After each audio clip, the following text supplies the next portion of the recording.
Now on PBS. What's happening to the American worker? As jobs move overseas, a filmmaker captures pain, bewilderment, and a sense of betrayal.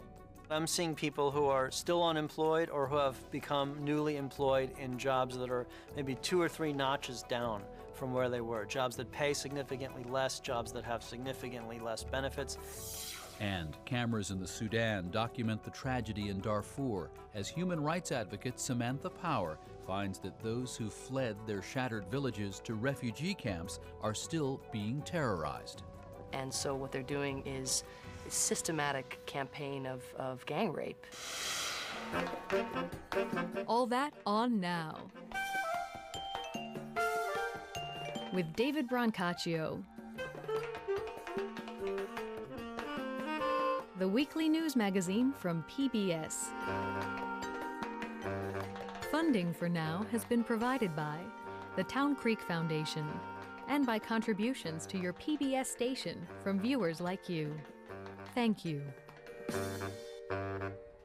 Now, from New York Harbor, Public Broadcasting's David Brancaccio. Welcome.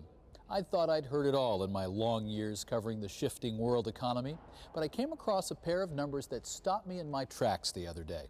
Way back in the depths of the recession in the early 1980s, how many people were worried about losing their jobs then? A measly 13%. Compare that to 46%. That's the number of people who worried about getting laid off during one stretch of the great 1990s boom, when the economy was supposed to be cruising along so well. This is the great economic shift that we've been training Now's cameras on this year, the greater degrees of risk that you and I and many American families now live with. The story about our fears over our jobs and worrying about the future of work doesn't get much media attention. A fellow named Greg Spots set out to fix this and decided to go around the country with his own video camera. He talked to people about disappearing jobs. For over 6 months, he traveled to 19 burbs, from textile towns in North Carolina to aerospace regions in the Northwest. His interviewees, blue-collar families, both union and non-union. He also talked to white-collar and management types. His question, what happens when the jobs go? When the journey was done, Spots put it together in a documentary called American Jobs that he's been showing to communities, campuses, and even some politicians who were taken aback by the sense of betrayal expressed by folks in the film. Greg Spots, thanks for joining us. Thanks for having me. So you went out there, you crisscrossed America, but let's get right to it. You're in Kannapolis, North Carolina, where Pillowtex Textile Company has shut its doors. What's it like these days? A lot of people are suffering very quietly in their homes. People are starting to lose their cars. They're starting to worry about being foreclosed. We're facing the ultimate, and I don't want to think it unless he gets a job or me. We're going to file bankruptcy. My mental status right now, sometimes I feel like I've just plumb lost it, really. I mean, it's just a mess. It really is. It's just a mess. And many of them are going around from church to social services group trying to raise money for their next dose of medicine. What kind of medicine do you take? Well, I take blood pressure pill. I'm on Synthroid every day. I have to have that to live.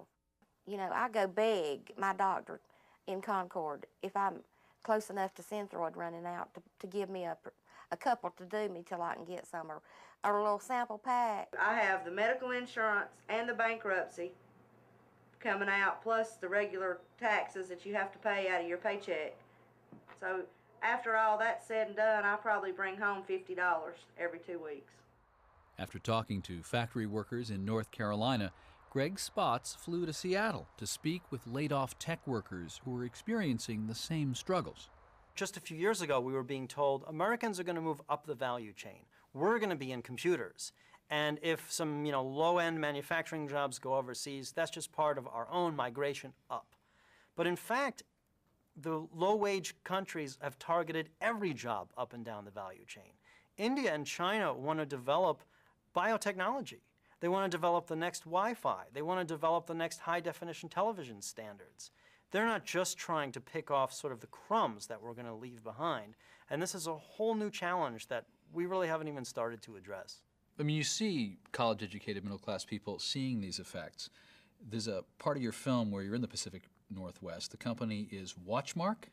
And who do you talk to? Myra Bronstein. The head of Human Resources said, well, the reason you're here today is because there are cutbacks, and you are affected by these cutbacks, and the entire QA team is being outsourced to India. We have given you letters in your packets that show a termination date in the future because you are expected to train your replacements, and they will be flying in over the weekend, and they will be here Monday. So Myra has to train her own replacement?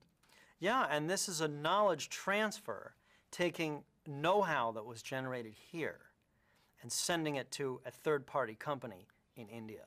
So we're not just losing those 17 jobs, we're losing the unique competitive advantage that we used to have in that kind of software. And we're transferring it to our future competitors who will develop their own products with that know-how.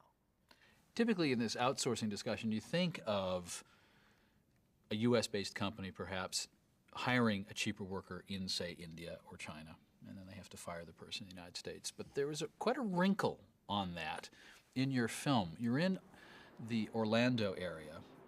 It's Lake Mary, Florida, and you're talking to some former, Siemens workers? Mm-hmm. And the group has been shocked to find out what? They've been shocked to find out that they've been replaced at their own desks by low-wage Indian programmers who have been brought from India to the U.S. They took my job, Pat's job, they took everybody's job, got rid of us, but replaced us with this outsourcing firm here in this country. So that's not a layoff or an outsourcing, it's basically a job replacement. So we were replaced. Replaced to the chair. I mean, Yeah. you can call my old telephone number in Lake Mary, Florida, and you'll get my replacement. My Indian replacement is here in the United States, sitting at my old desk and answering my phone. So people from other countries come to the United States and they can stay in those positions? They can stay for quite a while on a non-immigrant path. Opposing these type of visas is not being anti-immigrant. These are guest worker visas designed for people to come in and work, and they're being paid an Indian wage scale sometimes. They must gain knowledge transfer, and that's where these visa programs have come into play. They're allowed to come into this country, they're allowed to make Americans train them so they can move this work abroad. Greg, maybe you're overstating the effects of this outsourcing, that it's essentially a drop in the bucket. I was looking at government figures. Bureau of Labor Statistics tallied up the figures for 2004, 16,000 jobs. Terrible if you're one of the 16,000, but not much in the grand scheme of the huge American labor pool. Oh, it's more than 10 times that. You just think the government statistics are wrong? The government actually refuses to compile accurate statistics on service jobs. The statistics were designed for a time to try to figure out all the different kinds of manufacturing when we were a manufacturing-centered economy. So the Labor Department will count how many jobs have been lost in leather goods versus cotton-made goods. But they have no means at this point to accurately count job movement in services and in high-tech services. So we have to find other ways to count it. For example, you can look at the financial results of the Indian outsourcing companies. There's 1 million people in India doing outsourcing work for foreign companies. So most of that work came from the United States.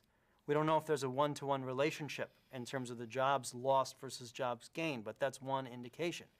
Another indication is that the unemployment rate for computer scientists in this country went from less than 1% 4 years ago to 6% now. It's higher for computer scientists with engineering degrees than for the general population. But of course that's at the same time as the internet bubble collapsed, so it's not just that unraveling, the great high-tech boom coming back down to earth? Well, people who are unemployed programmers tell me that there are no openings for American citizens in the entire tech industry right now. That you can send out 500 resumes and you can't get one call back. One of the challenges is that there's so much money to be made in offshoring the production of software that the software industry is working very, very hard to perpetuate this myth that we have a talent shortage and that we need to bring in talent or go over there looking for talent. But if you go to communities like Seattle, like Palo Alto, Orlando, you will see whole gated communities where half the houses are for sale. We do have evidence that there's a huge erosion in that type of job that was just the best job you could have had only a few years ago. As we're talking, the machinery of Congress is gearing up to actually I think the term is liberalize America's trading rules to expand NAFTA, essentially, something called CAFTA. This would be 5 more countries in Central America plus the Dominican Republic that would also be allowed to engage in free trade with the United States. That has you concerned. You've written a whole book about it, CAFTA and free trade. It has me very concerned. When NAFTA was being considered in 1993, it was really a new kind of experiment with a regional trading bloc that mixed a very affluent country with Mexico, a very poor country. There were differences of opinion on how that might pan out, but we now know that the result was a massive movement of about 1 million jobs lost here and put in maquiladoras across the border in Mexico. Yeah, the factory's just south of the border. Yeah, and those people are making $1 an hour. They are not becoming, consumers of American products. We have all this experience, and yet now we're prepared to push NAFTA 5 more countries south, plus the Dominican Republic, and we haven't made one adjustment based on what we've learned about how it works when you integrate these radically different economies. So I'm concerned about the fact that the gross national product of the 5 Central American signatories of CAFTA is less than the gross state product of Kansas. Of Kansas? There's so little buying power in these countries to buy American-made products. Do you see globalization as it's now constituted as an inevitable process? No, I don't see it as inevitable. I think technology is making the world a smaller place, but global commerce is governed by rules, and there are new rules of the road that were written by politicians and lawyers to benefit large multinational companies, and they weren't written to benefit workers.